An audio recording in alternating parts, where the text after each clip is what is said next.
আপনি মুনাজারা ইসলাম মুনাজারা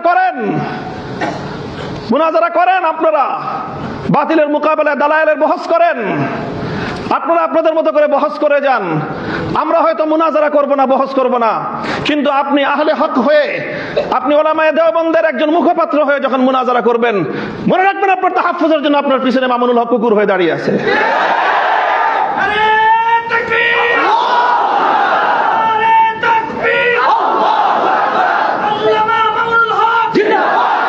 এটা হলো আমাদের রাজনীতি, এটা হলো আমাদের রাজনীতির খুব নিগুড় রহস্য, মৌলিক কথা। কাজেই আমাকে এই রাজনীতি করতে হলে, আমাকে লড়াই করতে হলে, আমাকে কখনো সরকারের বিরুদ্ধে লড়তে হয়, কখনো আমাকে আন্তর্জাতিক শক্তির বিরুদ্ধে লড়তে হয়। কাজেই আমাকে আমার রাজপথের একটা শক্তি নিয়ে আমাকে ময়দানে টিকে থাকতে হবে। যদি আপনার পাহারাদার যদি বাড়ির গেটে না থাকে, ঘরের ভিতরে আপনি মূল্যবান সোনাদানা নিয়ে, অনেক মূল্যবান জীবনযাপন নিয়ে, আপনি আপনার পরিবার পরিজন নিয়ে, আপনি আপনার কলিজার টুকরা সন্তানদেরকে নিয়ে আপনি ঘরের মধ্যে নিরাপদ থাকতে পারবেন না। হয়তো আপনার পরিবারের ভিতরে যারা আছেন, ঘরের ভিতরে আপনারা যারা আছেন, তাদের তুলনায় আপনার পাহারাদারের মূল্য অনেক কম হতে পারে, কুকুরটার মূল্য অনেক কম হতে পারে, কিন্তু মনে রাখেন ওই বাড়িতে দরজায় যদি কুকুরটা না থাকে, ঘরের ভিতরে আপনি নিরাপদ থাকতে পারবেন না। আমাদেরকে আঘাত করেন না, আমাদেরকে দুর্বল করে দিয়েন না, নিরাপদ থাকতে পারবেন না ভিতরে আপনারা। আমি তো বললাম আজকে দাঁড়ান, কে আছেন এই দাওয়াতুল গায়রুল মুসলিমিনের মধ্যে দায়ীদের পিছনে দাঁড়িয়ে রাষ্ট্রের বিরুদ্ধে লড়াই করার জন্য হিম্মত নিয়ে মাঠে নামবেন? কে আছেন? আসেন, আমরা আসবো।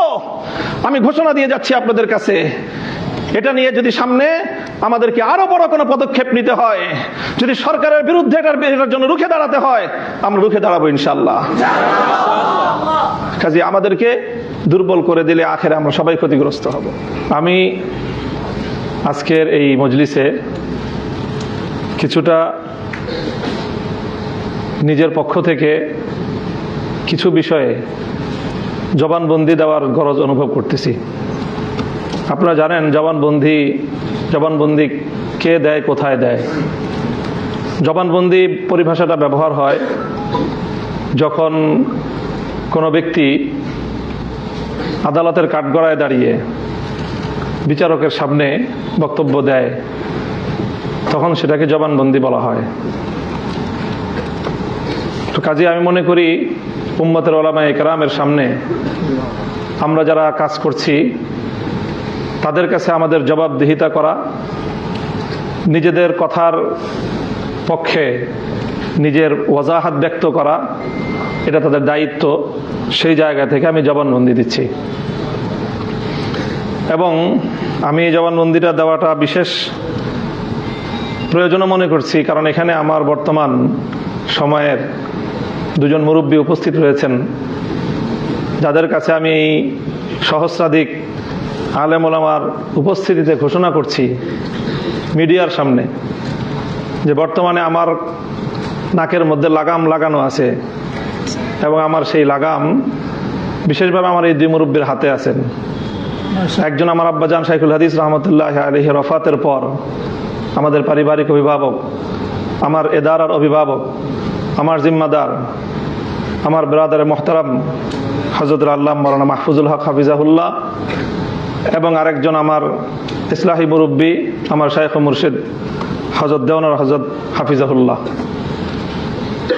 আমি অত্যন্ত আস্থা এবং আত্মবিশ্বাসের সাথে বলছি যে আমার এই দুই মুরব্বীর সাথে আমার দীর্ঘদিনের যেই পথ চলা এবং ওনাদের নির্দেশনা পালন করার যেই আত্মবিশ্বাস আমার আছে, সেই জায়গা থেকে আমি মনে করি যে ওনারা আমার দায়িত্ব গ্রহণ করতে ওনারা ইতস্তত বোধ করবেন না, এবং ওনারা আমাকে ওনাদের ইতাআতকারী, ওনাদের আনুগত্যশীল একজন অনুগত ছোট ভাই এবং মুরিদ হিসাবে পাবেন, এই আত্মবিশ্বাস ওনাদের থাকার কথা। কাজেই আমি আমার এই দুই মুরব্বী, আরেকজন আজকের মজলিসে ছিলেন আমাদের ওস্তাদ সমতুল্য হযরত মাওলানা শেখ লিয়াকত আলী হাফিজাহুল্লাহ, যিনি বাংলাদেশের চিন্তাশীল আলেম ওলামাদের বর্তমানে একজন একেবারেই নক্ষত্রতুল্য ব্যক্তিত্ব, আপনারা অনেকেই জানেন মাদ্রাসা দারুর রশাদের অন্যতম স্বপ্নদ্রষ্টা, আমাদের জামিয়া রহমানিয়া আরাবিয়ার দীর্ঘ প্রায় 20 শতাব্দীর যিনি মুহাদ্দিস, তিরমিজি শরীফের হাদিস পড়ান শাইখুল হাদিস আল্লামা আজিজুল হক রহমতুল্লাহ আলাইহের অন্যতম ইলমি ওয়ারিস আল্লামা লিয়াকত আলী হাফিজাহুল্লাহ। আমি প্রথমেই কথা বলে দিচ্ছি এবং আজকের এই বক্তব্যের মাধ্যমে গোটা জাতির কাছে আমার এই বক্তব্য, আমার যে কোনো কাজের ব্যাপারে, আমার যে কোনো কর্মের ব্যাপারে যে কেউ যদি মনে করেন যে এই ব্যাপারে কোনো অভিযোগ থাকতে পারে, আপত্তি থাকতে পারে, আর যদি আমার ব্যাপারে আস্থা না হয় যে আমি হয়তো আপনাদের অভিযোগ আপত্তি আমলে নিব না, আমার এই 3 মুরব্বীকে বলেন, উপস্থিত 2 মুরব্বী আছেন, সাথে লিয়াকত আলী সাহেব হুজুরকে আমি যুক্ত করে দিলাম। আমার সাথে কথা বলতে হবে না, ওনারা 3 জন বসে যদি আমার ব্যাপারে যে কোনো ফয়সালা প্রদান করেন, আমি ওনাদের সেই আনুগত্য মেনে নিতে একচুল পরিমাণ কুণ্ঠিত হব না। আলহামদুলিল্লাহ। মুহতারাম হযরত উলামায়ে কেরাম, আজকে আকীদার হেফাজত বিষয় নিয়ে আলোচনা। তো আমি তো আলহামদুলিল্লাহ কওমি মাদ্রাসায় আগাগোড়া পড়াশোনা করেছি এবং কওমি মাদ্রাসায় পড়াশোনা করার পর থেকেই আমার আব্বাজান শাইখুল হাদিস রহমতুল্লাহ আলাইহি আমাকে নিজে হাতে ধরে নিয়ে সিরাজগঞ্জ উত্তরবঙ্গের দারুল উলুম বেতুয়া মাদ্রাসার আব্দুল বাসেদ খান সাহেব হুজুর এখন যে মাদ্রাসার মুতামিম, ওই মাদ্রাসায় নিয়ে আমাকে টেবিলের এই পার থেকে ওই পারে বসায় দিয়ে আসছেন এবং বুখারী শরীফের তাদরিসের জিম্মা আমাকে অর্পণ করে সেই নিবৃত এক পল্লীতে রেখে এসেছেন। সেই থেকে আজ 1996 সাল থেকে 2026 চলতেছে, হিসাবে 32 বছর বুখারী শরীফ তাদরিসের খেদমতের সাথে আল্লাহ সম্পৃক্ত রেখেছেন। কাজী কোরআন এবং হাদিসের শিক্ষকতার অব্যাহত এই মেহনতের মাধ্যমে আল্লাহ পাক রব্বুল আলামিন কোরআন এবং হাদিসের কিছু ইলম বা কিছু মালুমাত আল্লাহ পাক রব্বুল আলামিন হাসিল করার তৌফিক দিয়েছেন। সেই জায়গাগুলোকে ভিত্তি করেই আমি আমার সকল কার্যক্রম পরিচালনা করি। আমি এখানে খুব কথা লম্বা বলবো না, 2-3টা কথা। এই যে আকীদার যে আলোচনা, এই আলোচনায় আমি যেহেতু একটা বিশেষ অঙ্গনে আমাদের আকাবের এবং আসলাফদের এবং আমাদের পুরা মাসলাকে দেওবন্দিয়াতের আমি একটা প্রতিনিধিত্বশীল জায়গায় যেভাবেই হোক যে করেই হোক আমাকে পৌঁছে দেওয়া হয়েছে এবং এর জন্য সবচেয়ে বড় অবদান হলো বিগত ফ্যাসিবাদী শেখ হাসিনার। তো সেই জায়গায় যেহেতু যে কোনোভাবে আমাকে উপনীত করে দেওয়া হয়েছে, এই জন্য আমাকে আমার সেই জায়গার অবস্থা বিবেচনা করে আমাকে কথাবার্তা বলতে হয়, কাজকর্ম করতে হয়, মিডিয়াকে ফেস করতে হয়, জাতীয় এবং আন্তর্জাতিক গণমাধ্যমকে আমার ফেস করেই কথাবার্তা বলতে হয়। সেই জন্য অনেক শব্দ, অনেক ভাষা, অনেক কথা আপনারা বলেন, সেটার প্রতি আমার সমর্থন থাকলেও অনেক সময় সেই সীমাবদ্ধতার কারণে আমরা বলি না। এবং আমি মনে করি যে কিছু কিছু আলফাজ আছে যেগুলো বর্তমান সময়ে লফজের হিকমতের মধ্যে পড়বে, যেরকম ফিতনায়ে ইনকারে হাদিস, এটা একটা অনওয়ান, আবার ফিতনায়ে আহলে কোরআন একই অনওয়ান। আমি মনে করি ফিতনায়ে আহলে কোরআন বলার চেয়ে ফিতনায়ে ইনকারে হাদিস বলাটা বেশি হিকমতপূর্ণ হবে। আহলে কোরআন বললে অনেক মানুষ বিভ্রান্ত হয়ে যাবে এই শিরোনাম শুনেই, যে আহলে কোরআন তো ভালো জিনিস, তা আপনি আহলে কোরআনের বিরুদ্ধে লাগছেন কেন? তো তারা আসলে আহলে কোরআন না, তাদের প্রকৃত পরিচয় তারা মুনকিরিনে হাদিস। ঠিক একইভাবে আহলে হাদিস বা এই জাতীয় শব্দে কারো তানকিদ না করে ফিতনা ইনকারে তাকলিদ অস্বীকার করা, এটা উম্মতের মধ্যে অনেক বড় এক ফিতনা। হাদিস অস্বীকার করা যেরকম এক বড় ফিতনা, তাকলিদ ইনকার করাটাও এটা উম্মতের 1300 বছরের তাওয়ারুসের এক ইনকার করার ফিতনা। এই 2টা শব্দের প্রতি আমার একটা থাকলো, উলামায়ে কেরাম এটা নিয়ে ফিকির করবেন। আমি এখন আরেকটা বিষয় ওয়াজাহাত করতে চাই। যেহেতু আমি উম্মতের উলামায়ে কেরামের পক্ষ থেকে প্রতিনিধিত্বশীল জায়গায় বসে রাজনৈতিক কার্যক্রম পরিচালনা করছি, এই জন্য রাজনীতি নিয়ে আমার একেবারে যে পড়াশোনা, পর্যালোচনা, পর্যবেক্ষণ নাই এরকম আমি আমাকে নিজেকে মনে করি না, বরং আমি আমার রাজনৈতিক পথ চলায় প্রতিটি পদক্ষেপে আমি আমার আকাবের আসলাফ, আমার পূর্বসূরি, বিশেষ করে ওলামায়ে দেওবন্দের প্রতিটি রাজনৈতিক সন্ধিক্ষণের ওনাদের কর্মকাণ্ড কর্মপন্থা নিয়ে আমার চুলচেরা বিশ্লেষণ করার সুযোগ অন্যদের চেয়ে বেশি হয়। সেই জায়গা থেকে আমি মাসলাকে দেওবন্দের সিয়াসি ফিকরটা কি, রাজনৈতিক চিন্তাধারাই বা কি, এবং তাদের রাজনৈতিক কর্মপন্থাটা কি, আমি খুব সংক্ষেপে 2-4টা কথা থেকে আমি যতটুকু বুঝেছি আপনাদের কাছে উপস্থাপন করার চেষ্টা করি। যেমন ধরেন, আমাদের এই পাক ভারত উপমহাদেশে দেওবন্দি ওলামায়ে কেরামের রাজনীতির অন্যতম একজন মুখপাত্র হিসাবে বা প্রধান মুখপাত্র হিসাবে যদি আমি শাইখুল হিন্দ মাহমুদ হাসান দেওবন্দি রহমতুল্লাহ আলাইহির নাম বলি, আমি মনে হয় আমি খুব বেশি বাড়িয়ে বলবো না। আমাদের জামিয়া রহমানিয়া আরাবিয়ায় শাইখুল হাদিস আল্লামা আজিজুল হক রহমতুল্লাহ আলাইহির সাথে আমাদের আরো কিছু উস্তাদদের, আসাতেজায়ে কেরামের সিয়াসি কিছু বিষয় নিয়ে ইখতিলাফ হতো, যার অন্যতম একজন ছিলেন আমাদের উস্তাদে মোহতারাম হযরতুল আল্লাম শাইখুল হাদিস হযরত মাওলানা মুফতি মনসুরুল হক হাফিজাহুল্লাহ তাআলা। শাইখের সাথে যখন ইখতিলাফ হতো, কিছু বিষয় নিয়ে ইখতিলাফ তো ছিলই, তো সেখানে বারবার হাকিমুল উম্মাত থানভী রহমতুল্লাহ আলাইহির নাম আলোচনায় আসতো। তো হযরত শাইখুল হাদিস রহমতুল্লাহ আলাইহি তখন কোনো এক প্রসঙ্গে আমাদেরকে একটা কথা বলেছিলেন যে আমাদের দেওবন্দি ওলামায়ে কেরামের মধ্যে, আকাবেরিনদের মধ্যে হযরত থানভী রহমতুল্লাহ আলাইহি এবং হযরত হুসাইন আহমদ মাদানী রহমতুল্লাহ আলাইহির মধ্যে সিয়াসি ফিকির নিয়ে কিছু ইখতিলাফ ছিল। তো আমরা আমাদের এই দোনো আকাবিরকে সিয়াসতের ক্ষেত্রে ওনাদেরকে মুক্তাদা এবং ইমাম মেনে আমরা ওনাদের যে শায়েখ মাজমাউল বাহরাইন, যেখান থেকে মাদানীও আসছে, থানভীও আসছে, শাইখুল হিন্দ মাহমুদ হাসান দেওবন্দি রহমতুল্লাহ আলাইহির সিয়াসি ফিকিরকে আমরা ধারণ করি। আমার স্পষ্ট বক্তব্য আজকে এখানে, শাইখুল হাদিস রহমতুল্লাহ আলাইহির সেই কথাকে আমি অন্তরে দৃঢ়ভাবে ধারণ করি এবং আমরা যে রাজনীতির উত্তরাধিকার বহন করি, আমি মামুনুল হক শাইখুল হিন্দ মাহমুদ হাসান দেওবন্দি রহমতুল্লাহ আলাইহির রাজনীতির একজন আদনা কর্মী এবং গোলাম। এটা হলো আমার স্পষ্ট বক্তব্য। শাইখুল হিন্দ রহমতুল্লাহ আলাইহির রাজনীতির একটা অন্যতম দর্শন ছিল, ওনার একটা প্রসিদ্ধ মাকুলা আছে। আমরা জানি ইংরেজ বিরোধী আন্দোলনের প্রধান রূপকার ছিলেন শাইখুল হিন্দ রহমতুল্লাহ আলাইহি এই ভারতবর্ষে, যিনি তর্কে মুওয়ালাত অসহযোগ আন্দোলনের রূপরেখা দিয়েছিলেন, যিনি 4 বছর আন্দামান সেই কারাগারে বন্দী ছিলেন। শাইখুল হিন্দ রহমতুল্লাহ আলাইহি ইংরেজদেরকে খেদানোর জন্য এই ভারতবর্ষ জুড়ে জমিয়তুল আনসার গঠন করেছিলেন, বিশাল বিশাল আজিমুশান। তারপরে তিনি ছিলেন তাহরিকে রেশমি রুমালের মূল পরিকল্পনাকারী এবং অবিসংবাদিত নেতৃত্ব দানকারী। শাইখুল হিন্দ রহমতুল্লাহ আলাইহি বলতেন যে ইংরেজদের বিরুদ্ধে যখন তিনি হিন্দুদের সঙ্গে ঐক্যবদ্ধ জোটবদ্ধ আন্দোলন শুরু করলেন, তো অনেকে শাইখুল হিন্দ রহমতুল্লাহ আলাইহির বিরুদ্ধে এটা নিয়ে কালাম করত, তানকিদ করতেন। তখন শাইখুল হিন্দ রহমতুল্লাহ আলাইহি নিজের অবস্থান পরিষ্কার করেছেন, अगर इंग्रेज के खिलाफ कोई कुत्ता भी आगे बढ़े तो शाइखुल हिंद उसका साथ देगा।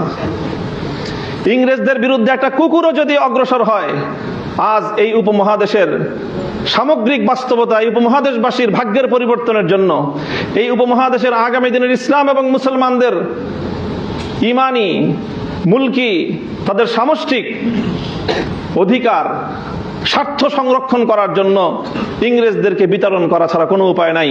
কাজেই ইংরেজদের বিরুদ্ধে যারাই মাঠে নামবে, শাইখুল হিন্দ তাদের সঙ্গে থাকবে।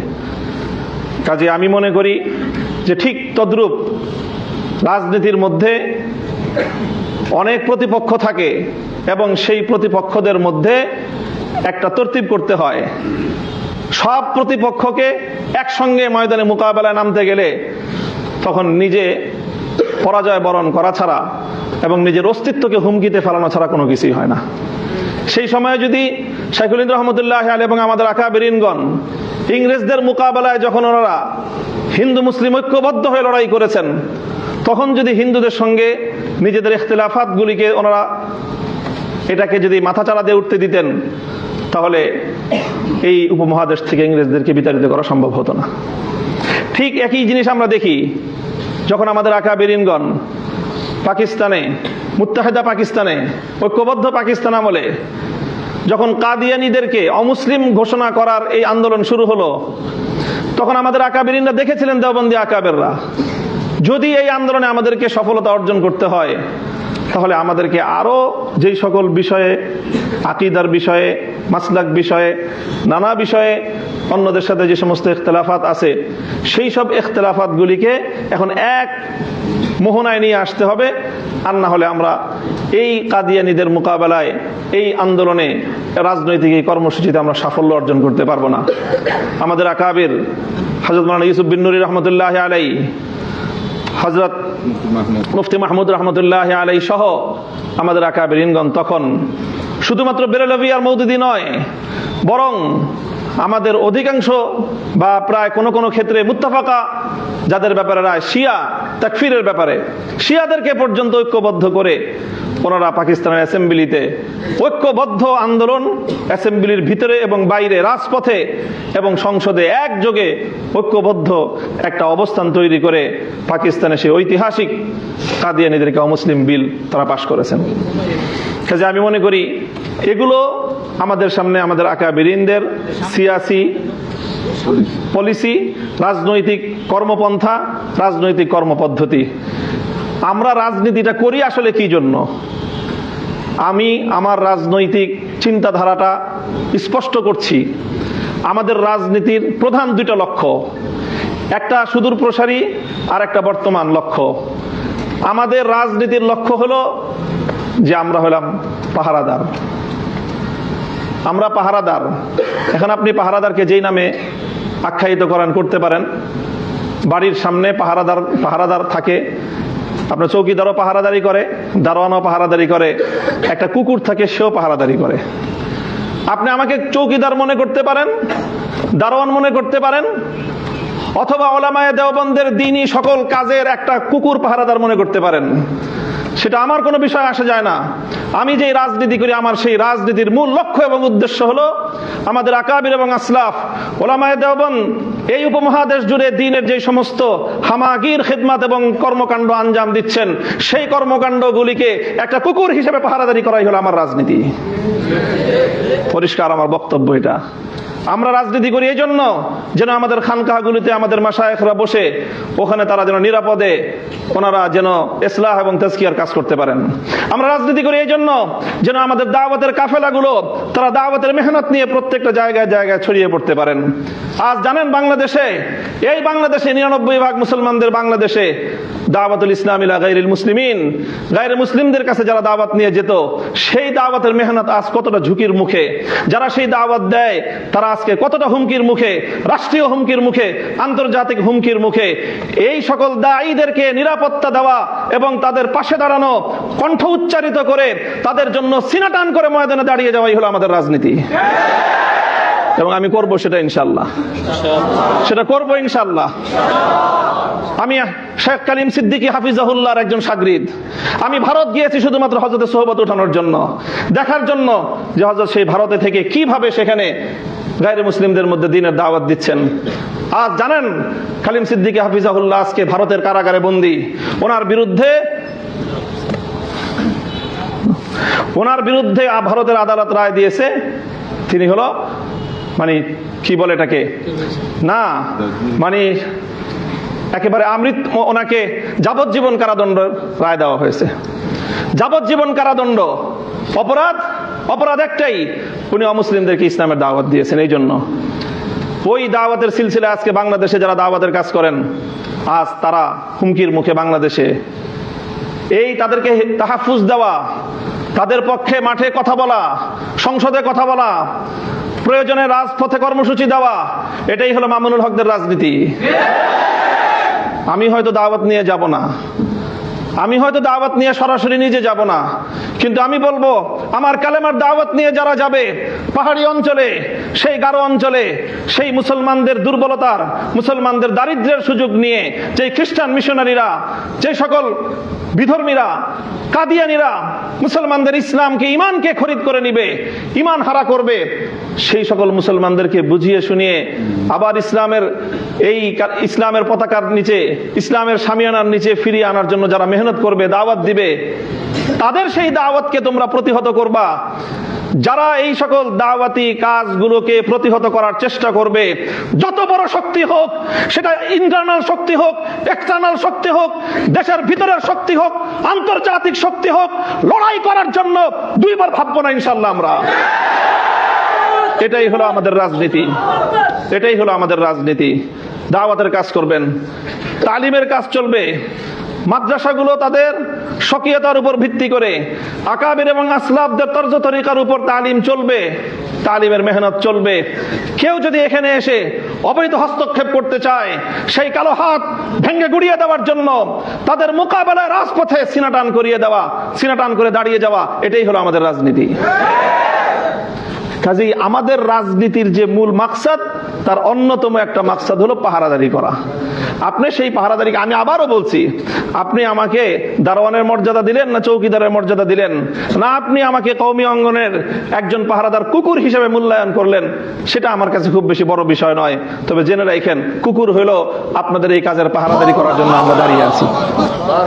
আপনি মুনাজারা ইসলাম মুনাজারা করেন, মুনাজারা করেন, আপনারা বাতিলের মোকাবেলায় দালায়েলের বহস করেন, আপনারা আপনাদের মতো করে বহস করে যান। আমরা হয়তো মুনাজারা করব না, বহস করব না, কিন্তু আপনি আহলে হক হয়ে, আপনি ওলামায়ে দেওবন্দের একজন মুখপাত্র হয়ে যখন মুনাজারা করবেন, মনে রাখবেন আপনার তাহাফুজের জন্য আপনার পিছনে মামুনুল হক কুকুর হয়ে দাঁড়িয়ে আছে।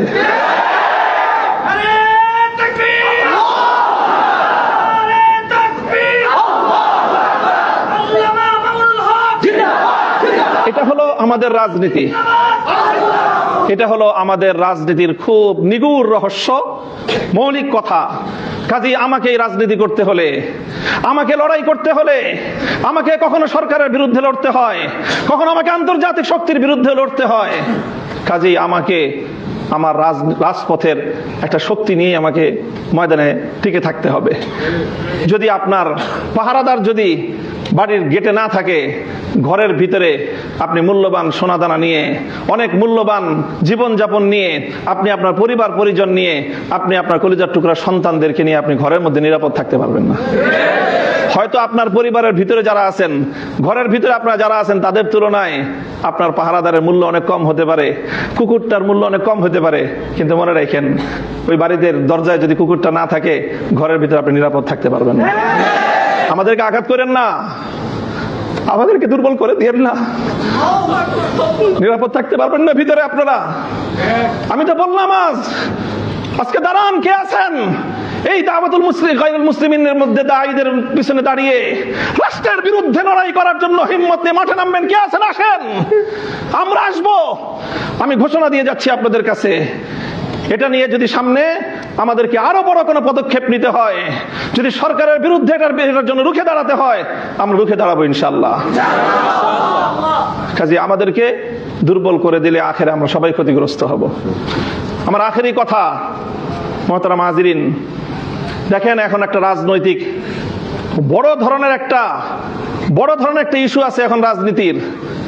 আমাদের বাংলাদেশে, আমাদের এই উপমহাদেশের 250 বছর, 1753 সাল থেকে বা 1757 সাল থেকে আজ 2026 সাল, প্রায় 350 বছরের রাজনীতি। আমাদের আকাবের ওলামায়ে কেরামের ত্যাগ, কোরবানি, নজরানা, জিহাদ, অনেক রক্ত, অনেক জীবন, এই অনেক কিছুর বিনিময়ে আমাদের বড়দের একটা বড় অর্জন ছিল, সেই অর্জন হলো 1947 সালে মুসলমানদের জন্য আলাদা ভূখণ্ড অর্জন। এমন একটা ভূখণ্ড, যে ভূখণ্ডে ইসলামী নিজাম হবে, নিজামে ইসলাম, শরিয়াতে ইসলাম বাস্তবায়ন হবে, এই অঙ্গীকারের ভিত্তিতে 1947 সালে মুসলমানদের জন্য আলাদা একটা রাষ্ট্রের অভ্যুদয়। এটা হলো আমাদের 350 বছরের আমাদের পূর্বসূরি আকাবের ওলামায়ে কেরামের রাজনৈতিক সর্ববৃহৎ অর্জন। এটা আমার পর্যবেক্ষণ, অন্য কেউ দ্বিমত করতে পারেন।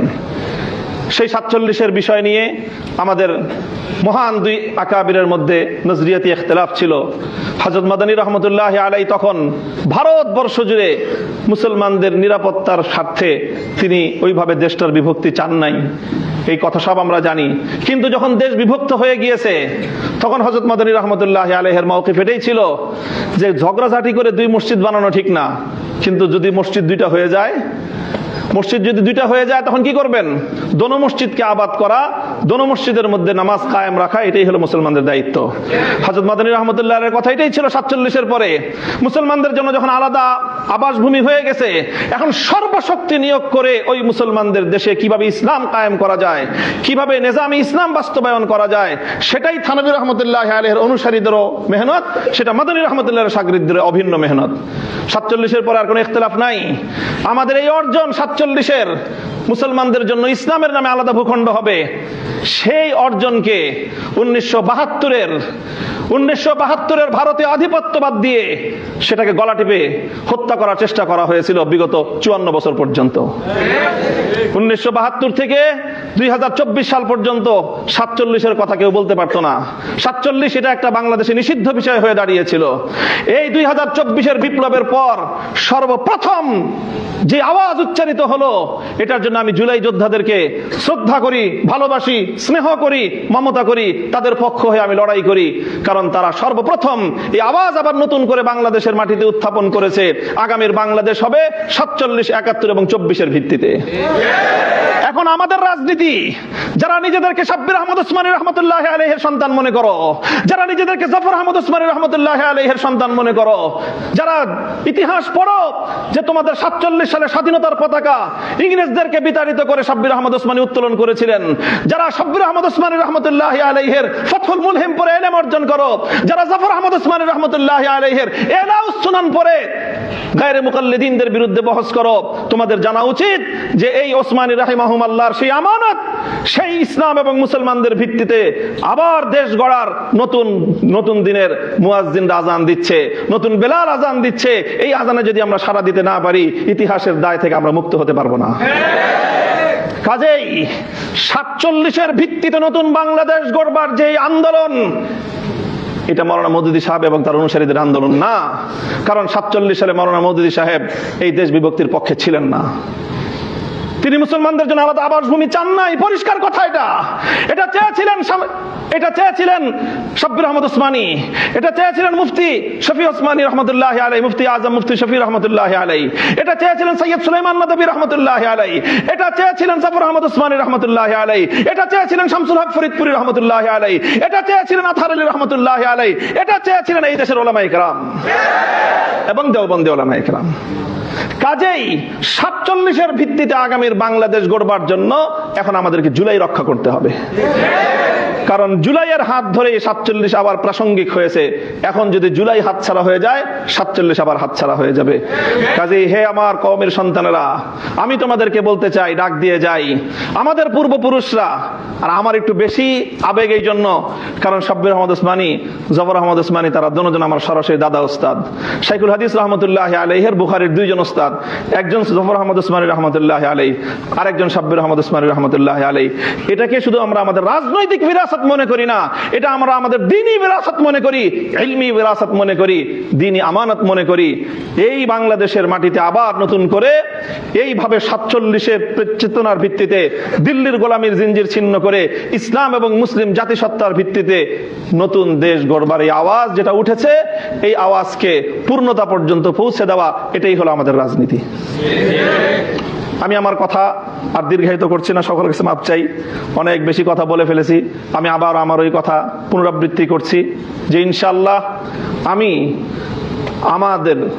আমার মুরব্বীদের সামনে নিজেকে সর্বান্তকরণে সুপর্দ করে দিয়ে আমার ব্যাপারে যে কোনো অভিযোগ, যে কোনো কথা, যে কোনো প্রশ্ন থাকলে ওনাদের সাথে কথা বলেন। যদি আমার সাথে কথা বলতে না পারেন, ওনারা মুত্তাফাকা হয়ে যে ফয়সালা দিবেন, সেই ফয়সালার যদি বাইরে এক কদম আমি ফেলি মামুনুল হক, তাহলে সেই দিন আপনারা আমাকে সবাই আমার আনুগত্য পরিহার করবেন। এটা থাকলে আপনাদের কাছে আমার বিশেষ অনুরোধ। আল্লাহ